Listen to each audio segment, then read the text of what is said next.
Hi everybody, welcome back to episode 6 of the Phasmophobia mini-series. This episode we're going to kind of go over the cursed items. What the cursed item does, how you can use them in your hunt, kind of what they'll do for you, the pros for using them, the cons for using them, and then you guys can kind of decide how you want to use them in your playthrough. So there's 6 cursed objects. There's a music box, there's a haunted mirror, there's tarot cards, a voodoo doll, a summoning circle, and there's an Ouija board. So the music box will basically allow you to turn it on. It plays a song. You can use the music box to help you find the ghost room if you're unsure. So when the music box is on, you'll hear the ghost singing. Once you get within 5 meters of the ghost will actually show itself and it'll walk over to the music box. So if you set the music box down, basically the ghost will walk over to the music box. When it does this, it'll count as a ghost event. It'll also allow anybody to take a picture of it. The ghost will then turn off, it'll turn off the music box and it'll start hunting. If for some reason your sanity level runs out before that, the music box will turn off. If you turn the music box on and throw it down, that'll initiate a cursed hunt as well. With all of the cursed objects will all use sanity. They'll all cause a sanity drain on you, so you kind of want to be mindful of what your sanity level is when you're using them. Depending on what you're using, depends on the sanity drain. So first off, I've actually found the summoning circle. So the summoning circle uses 16% sanity for every candle lit. If I'm the only one down there, it will only drain 16% of my sanity. If there's other people down and nearby me when I'm lighting the candles, it'll drain those people's sanity as well. So you want to be careful of who's with you when you're doing it. If you're lighting the candles and the ghost hunt starts, you want to stop, because if the ghost is hunting and you finish lighting the summoning circle, it'll automatically pull the ghost to the middle of the summoning circle. And it'll just keep hunting from the middle of the summoning circle, which means whoever's standing there, if you're in nightmare, you all may die. If you're on amateur, intermediate, or professional, one of you are probably going to die. If the ghost isn't hunting and you successfully light the summoning circle, it'll drain, all 5 candles will drain 80% of your sanity. The ghost will appear in the middle of the summoning circle, so it'll pull it from the ghost room, it'll pop it into the middle of the summoning circle for a few seconds. While it appears in the summoning circle, it will give you a chance to snap a photo of it. It also counts as a ghost event, and if it's a shade, there's a possibility that it'll show up in a translucent form, like a hologram. If it's a phantom and it appears and you snap the photo, the ghost will disappear, but it still will hunt. So if you light the candles, the ghost appears, you snap a photo and it disappears, you're still going to want to run away, because after that grace period, the phantom will start hunting you from that location. So we have found the summoning circle. So I'm going to go down, I'm going to show you guys how to use it, how to light it. We are actually going to take a photo, and then we're going to book it up to this closet, and we are going to hide. So one thing you want to be mindful, kind of, well, we got freezing down here, so the ghost is actually in the basement. I will take it. So you kind of want to be careful of where the ghost room is, because if the sanity drains too much, it could actually hunt from in this room. You're also going to want to be mindful of where your camera is from your lighter if you're actually doing this by yourself. You could also hold a smudge stick. If you're doing that, you're going to have to drop your, unfortunately, you're going to have to drop your lighter. or your flashlight, I mean. We're gonna go ahead. So like I said, each one of these candles is 16% of my sanity. You're also gonna want to be mindful, because if you're standing in the middle of that circle when the ghost appears, you are gonna die. There, we got a picture. So now, because it's holding it there, it's giving us the time to actually run away. So this is a chance for you to get away without actually having to smudge the ghost. One thing you are going to want to be mindful of as well is we've now initiated a cursed hunt. By initiating a cursed hunt, that means that the hunt is going to be longer. Depending on your map size will depend on how much longer the hunt is. Because we're in Tanglewood on the smaller maps, the hunt's just a little bit longer than normal. So you can see there the hunt's over, and out we go. So that's basically, I don't even know what our optional objectives were. So yeah, so like I said, you want to be mindful of your sanity, because we're going to go in, our sanity is going to be 0. So yeah, so we're down, so we basically lost 80%. So you're 16% a candle. Once you lit that 5th candle, you want to make sure that you are not standing inside of it. If anyone's inside of that circle when you light it, they're going to die. You're also going to want to listen for whether or not the ghost starts hunting. Just because each candle draws your sanity down, there is a chance that the ghost might start hunting before you actually light all the candles. If that happens, just leave the candles lit, run away, go and hide, wait for the hunt to be over, then come back, finish lighting the rest of the candles, and then just basically do what I did. So like I said, by spawning it, we would have got a ghost event if it was up. We also have the opportunity to take a photo as well, and then because of the delay in the hiding, most of the time you're going to have a chance to run somewhere to hide before the hunt starts. So that is the summoning circle. Next up, we're going to talk about haunted mirror. We have found the mirror. One thing you're also wanting to remember too, with any of the cursed items, you can't take a photo of them. We'll take a photo of the mirror. With the mirror is going to give you insight into the ghost room. When you pick it up and use the mirror, it'll actually show you a glimpse, a part of the ghost room. One thing you want to be mindful of, the haunted mirror will burn about 10% of your sanity a second. So you don't want to kind of grab popcorn and start watching a movie through there. Playing the maps often enough, you kind of get to know the map. You kind of get to know what all the rooms look like, which makes it easier. Certain places like asylum, prison, stuff like that are a little bit harder, because sometimes all the rooms look the same, like a cell block's a cell block, a bedroom's a bedroom. So we already kind of know the ghost is in here or around here just by how it's throwing stuff around. So what you'll do is, after you've taken the photo, if you choose to use the mirror is nice to use early on. If you come in and the ghost is doing nothing and you don't really know where the ghost is, you don't really feel like going out and grabbing a thermometer, you can pick up the mirror. So the mirror will start doing this. While it's doing this, it's not draining your sanity. It's only when you look into it.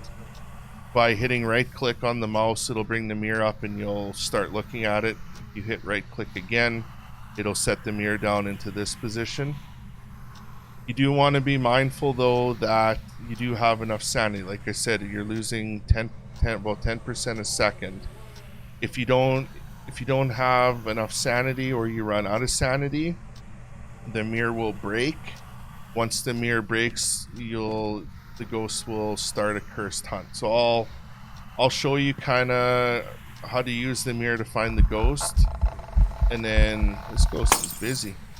So I'll show you how to use the mirror to find the ghost room, and then I'll show you kind of what happens when you break the mirror without sanity. So we're gonna look at it. So you can kind of tell it's bathroom. There. So we kind of seen like a towel rack, and then we kind of seen this soap dispenser, but you can tell with how things are thrown around in here that this is the ghost room. You can see that little metal rod from the radiator, and then you could see this little thing here. So that is telling us that the ghost is in this room.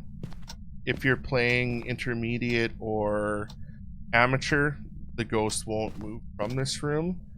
If you're playing professional, there is a chance that the ghost later on can move. Just because the mirror showed you that room doesn't mean the ghost is always going to be in that room.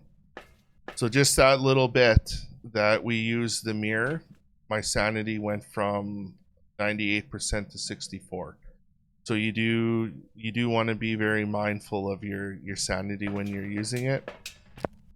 If you don't,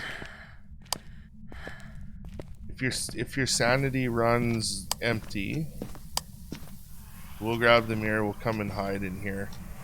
So there, we're using the mirror, we're looking. Oh, we ran out of sanity. So the mirror will break. Once the mirror shatters like that, you can't use it anymore. It becomes useless. And by breaking the mirror, it will force a cursed hunt. So although I like the mirror early on just because it's a quick and easy way to actually find the ghost room. And if you've played the maps enough, you kind of know what all the rooms look like a little bit. If you're not 100% sure, it kind of puts you in a general direction of where it is. Like it could put you towards a bedroom area or something, or a bathroom. Like if you're not 100% sure what bathroom, you know it's a bathroom, so you can kind of zero in on areas. But that is the cursed mirror, haunted mirror. All right, next up we have the Ouija board. The Ouija board can be used for many different things. You can check your sanity. You can ask the ghost what room it's in, stuff like that. One thing you want to be mindful of though, by using the Ouija board, it does cost you sanity, just like all the other cursed items. Another thing you can do with the Ouija board is if you set an EMF detector down, if it's an EMF 5 ghost, there is a chance that it will give you EMF 5. There's a 25% chance that it will give you that. Each time you ask it a question and it successfully answers you, you are allowed to take a photo of it. So you can take the initial photo for finding the Ouija board, and then each question you ask it, you can take another photo if it does answer you. You want to be very mindful though. So asking it where it is, if you're asking it a specific location, so like what is your favorite room, where are you, you're kind of asking it where the ghost room is. You want to be mindful if the ghost wanders, because if you ask the ghost where it is, it might not be the ghost room, because it could be hanging out in the kitchen. The ghost room could be the master bedroom. If you ask it what its favorite room is, more than likely that's going to be the ghost room. You do want to be careful though, because that is a 40% sanity question. So you kind of want to be mindful that asking it where are you, what is your favorite room, that's an instant 40%. Other things that you can do with the board, you can play hide and seek with it. So hide and seek will initiate a cursed hunt. That's going to run you 25%. Asking its location non-specific, so like are you here, are you close, that's going to run you 20% sanity. You can ask the Ouija board where the bone is. If you do that, it's going to cost you 20% of your sanity. Room count, so how many are in this room, how many people are there in this room, how many ghosts are in this room. I have had it before where I have found the twins, by asking it this question. I went in, I found the board, I just so happened to use it in a room. I asked how many people were in the room, and it said 3. Well, there's only one of me, so right away I was like, maybe there's 2 ghosts. So I did the investigation, and it turned out that yeah, it actually was the twins. That question will net you 20%. Asking it if it's shy, that'll be a 20% question. Like, do you respond to everybody? Are you an alone ghost? Do you respond to everybody? That's a 20% question. You can ask it its age. Its age is 5%. So these are more questions if you're looking to fill the book. So say you have 4 pictures left. You want to take 4 pictures, 4 3-star pictures just to fill the book. By asking it, how old are you? How did you die? Stuff like that. Those are 5% sanity questions. So 4 questions like that's only going to cost you 20% sanity. You can also ask it what your sanity is. It'll tell you high or low. You can ask it how it died, and then you can do some yes or no questions like, are we friends? Stuff like that. You can ask the ghost, how are you feeling? You can ask them like, why are they here? And then you can even knock and Marco with the ghost. But it all kind of depends what it is you're looking to use the board for. Like I said, be very mindful though that if it's early on and you ask the board, what is your favorite room? You're now at 60% sanity. So when you're playing with a group of 4 on professional or on nightmare, you've now basically just used your bottle of sanity pills on asking the ghost where it is. So there are pros and cons to using the Ouija board immediately. I like to, if I'm gonna use it, I might more use it to find an EMF 5. Chances are the ghost is gonna let you know where it is before you actually even need to ask the board a question. So, but like so what you want to do is you'll click on the board. Once you click on the board, the piece will drop down on the board. You do want to be mindful though, when you're done talking to the board, you must say goodbye. If you walk away from the board and the board's active, it is constantly going to drain your sanity.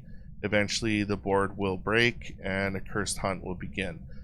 If you run out of sanity, so if you ask it a question, say you only have 30% sanity, and you ask the ghost, what is your favorite room? Because that's 40% sanity, you don't have enough, it'll break the board, a cursed hunt. So you want to be very mindful of what your sanity level is when you're asking it questions, and then you want to make sure when you're done, you say goodbye. Also, hide and seek. If you hide and seek the board, it'll count down from 5 to 1. Once the board hits 1, the board will break. So that's kind of a way to break the board and force the ghost to hunt. So like if you're trying to get a repel or escape or something like that, this is a good way to do it, because it'll automatically force the ghost to hunt, which will allow you to repel it and escape. So we're just going to click, you'll left click. Ghost likes turning the power on, please. Please turn the power off. So I'm just going to ask it some low questions just to kind of show you guys the board. How old are you? So it's answering. I can take a picture. What is my sanity? So my sanity is average, still 2. How did you die? Another question, so I can, a successful question, I can take a picture. And you can ask it the same ones too. How old are you?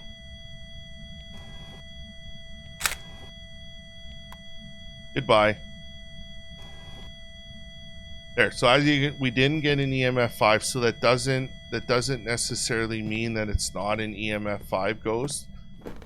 It just, you have a 25% chance to get an EMF 5. So that's one way. If you're going to be asking the board picture or questions anyways, to take pictures.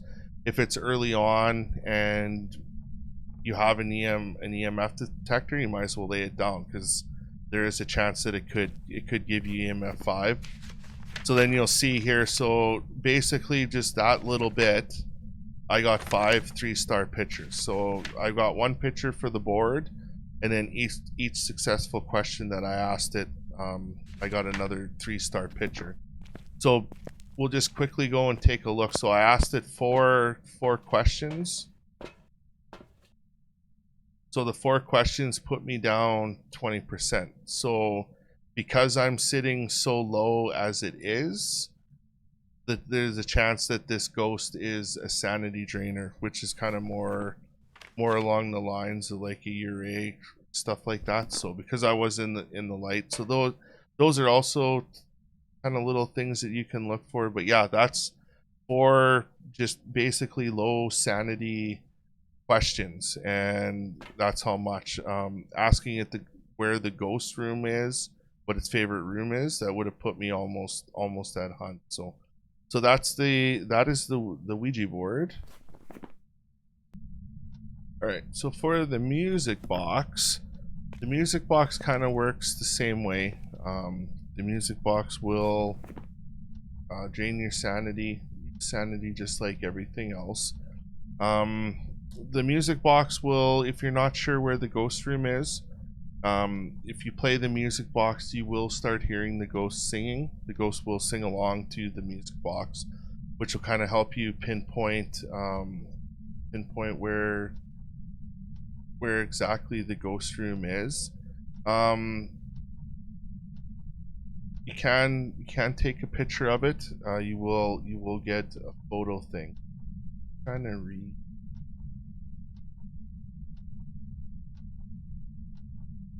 So the music box will make the ghost sing along while remaining invisible, broadcasting its location. If the music box is 5 meters or less from the ghost, it will manifest and start walking towards the box, which equals to a ghost event. So if you're near the ghost or close to the ghost, 5 meters, the ghost will actually appear, which count as a ghost event, and you can take a picture. If the ghost touches the player holding the box, walks for more than 5 seconds, or the box is dropped while the tune is playing, the music box will stop and the ghost will initiate a cursed hunt. If the player holding the box reaches 0 sanity, or the ghost decides to hunt naturally, a normal hunt will occur instead. The music box can be handheld or placed on the floor, the latter being the only safe way to discard the box without triggering a cursed hunt while it's playing. In all cases, the boxes will close once it stops playing. So listening to the music will drop the player's sanity. The player holding the music box and listening to the complete song loses approximately 75% of their sanity. A player's sanity will drop only if the player can hear the song, and the sanity drop decreases the further a player is from the music box. So if I'm standing in, say, the living room and you're in the kitchen, you may still be able to hear the sound from the music box, but because you're further away, your sanity drop will be less than what mine is. This applies to all players regardless of whether they are the one to activate the music box or not. So we found the music box. We can kind of tell that the ghost is moving doors around in this hallway. I'm just gonna check to make 100% sure that the ghost is actually in this hallway. So we'll take a thermometer in, and then I'll turn on the music box so you can actually hear the ghost.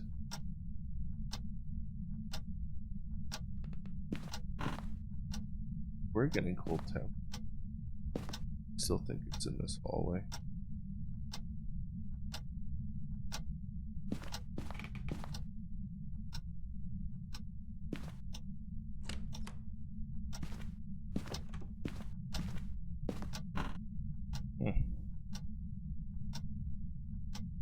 Okay, so the ghost is actually showing we're getting cold temperatures in this room.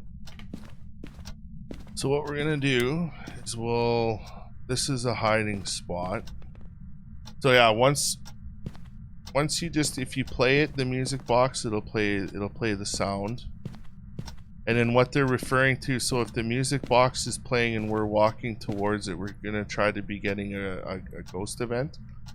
So what we can do is, as we're getting closer, you can kind of watch, and if all of a sudden you see the ghost appear, just press F to place the ghost box on the ground, and then the ghost will walk from wherever its ghost room is to the box, shut it off, and then once it shuts it off, it'll start a hunt. So it does give you a chance to initiate a cursed hunt. So we're just gonna go and pill up, make sure we have enough sanity, and then I'll show you guys how the music box works, and then hopefully we can hide without dying. So where our sanity's full already. Alright, so let's go. We'll grab the camera. So again, same as like with the lighter before, you're going to want to make sure so our camera is up from the music box. So we'll come here, we'll turn it on, you'll be able to hear the ghost sing. So then we're just going to move closer.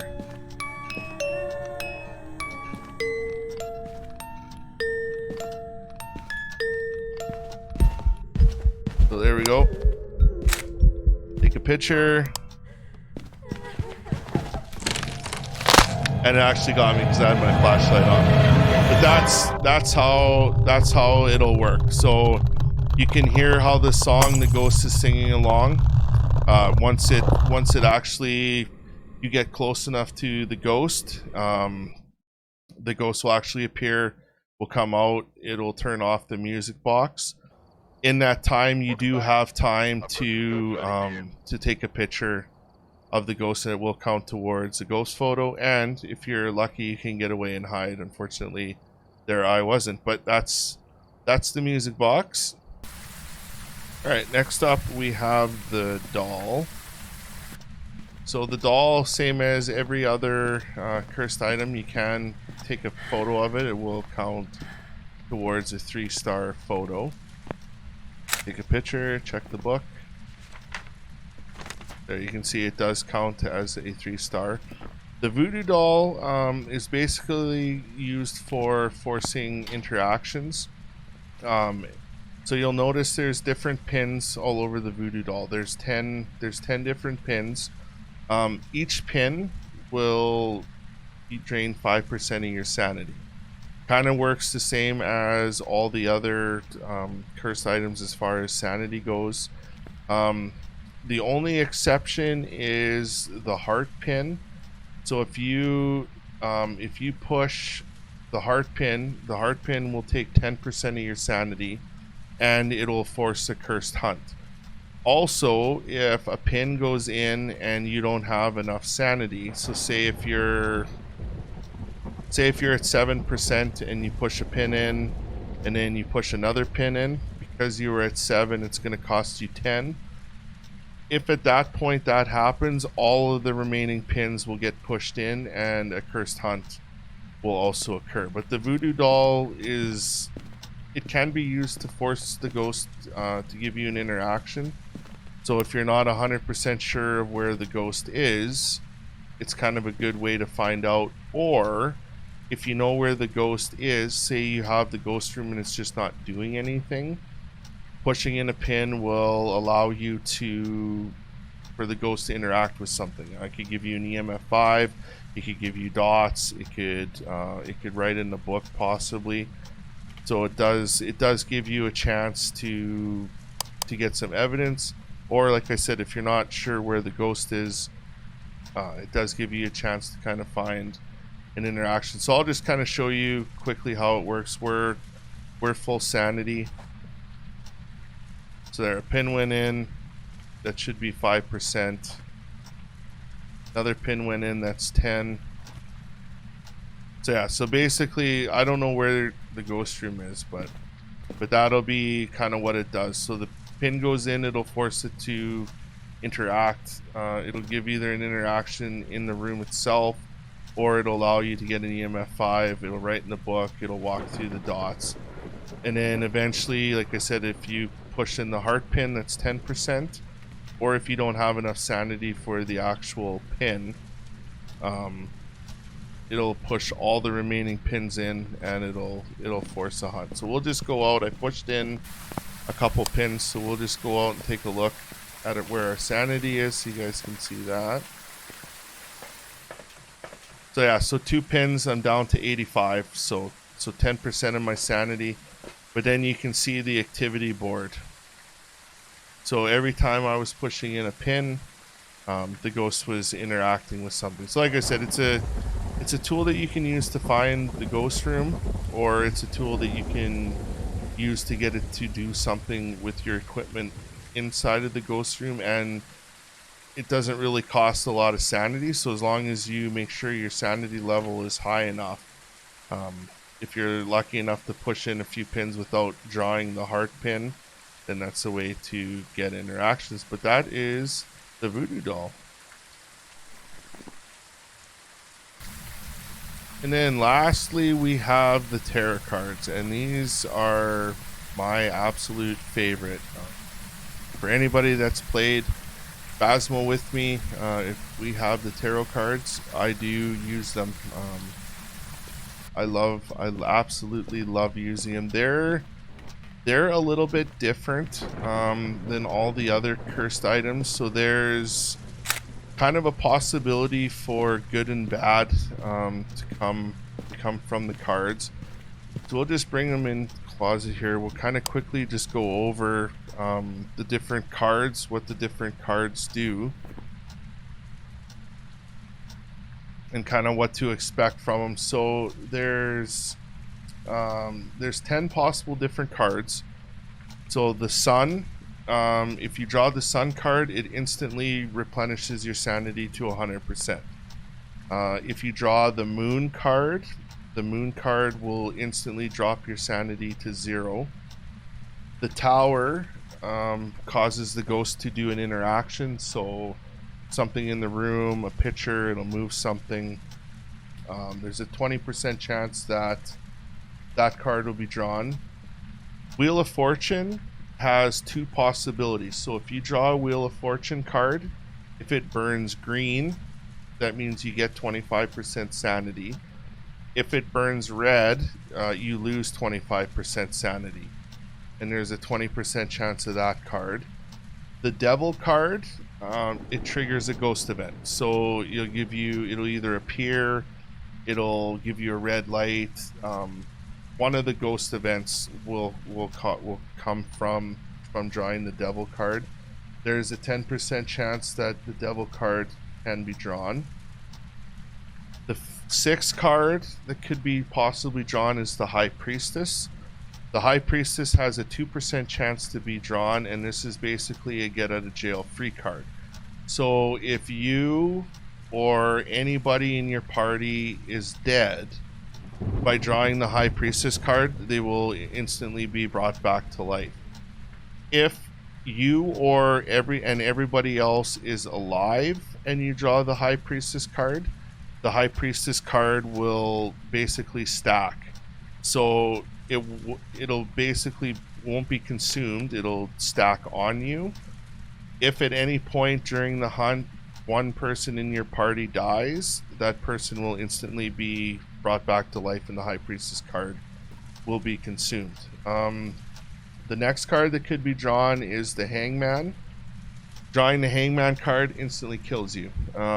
There's a 1% chance that the Hangman card can be drawn. The 8th card is Death. Death card instantly triggers a cursed hunt. So once, if you draw that card, either if you're not in a hiding spot, or if you're not in one, or if you are in one, like I said, if you draw Death will cause a hunt. The Hermit is the 9th card. The Hermit card basically teleports the ghost back to its room. So if the ghost is in, I'll use Tanglewood, say if the ghost is in the master bedroom and you're drawing the cards in the kitchen, if you draw the Devil, the ghost might appear in the kitchen. So then if all of a sudden you draw another card and you get the Death card, the hunt will start from the kitchen. because the ghost hasn't had enough time to wander back to the ghost room. But if in the meantime you draw yourself the hermit card, the hermit card will take the ghost back to the ghost room. So then, so if you draw, say, the devil, then the hermit, then death, the hunt will start from the actual ghost room because you pulled it back to the ghost room. Last card that's possibility you can draw is the Fool card. What the Fool card does is it basically nullifies the card that was drawn. So if you draw a Death card and then the Fool card pops up, it basically nullifies the Death. So it won't. You can either draw the Fool card on its own, or the Fool card will pop up after you've drawn another card. If for some reason the ghost is hunting, so like if you're in a bigger map, like say high school, prison, asylum, and the ghost is hunting and you don't know, all you'll pull is Fool cards. So if you're drawing a couple cards and everything seems like you're going okay, and then all of a sudden you draw one, get Fool, draw another one, get Fool, another one, get Fool, chances are the ghost is hunting, so then you can just wait till the hunt's over. So the tarot cards don't follow the same structure as the other cursed items. Every time you draw a card, you're not using sanity, but it's a chance to get sanity back, a chance to lose all of your sanity, a chance to get a hunt, a chance to die, a chance to resurrect yourself. So it's kind of more of like a gamble with the tarot cards. So I'm just gonna kind of I'll pull through the deck here, and then you guys can kind of see the cards, how it works. So the first card was the Hermit. So if the ghost was wandering around, we basically just pulled it back to its ghost room. It kind of acts like smudging the ghost in the room. The Tower, like I said, the Tower will interact with something somewhere. So the Hangman, if that would not have moved to a Fool card, I would have died. I would have instantly died on the spot. Luckily, we got a Fool for the Hangman. Tower again, it'll force an interaction. So another interaction. So I don't know if you guys could hear that. The rain might be dulling it out, but as soon as I drew that card, I heard it throw something to my left. So there's a Tower. I could hear another interaction. So Wheel of Fortune went to a Fool, so it's nullified. Had it a burnt green, I would have got sanity back. If it would have burnt red, I would have lost sanity. I think the ghost, yeah, ghost is very busy. Tower forces another ghost interaction. Death. So see there.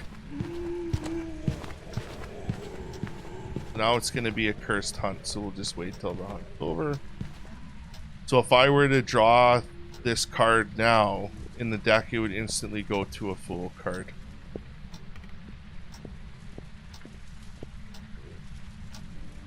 Still not sure if I like the new footstep sounds. Takes some getting used to.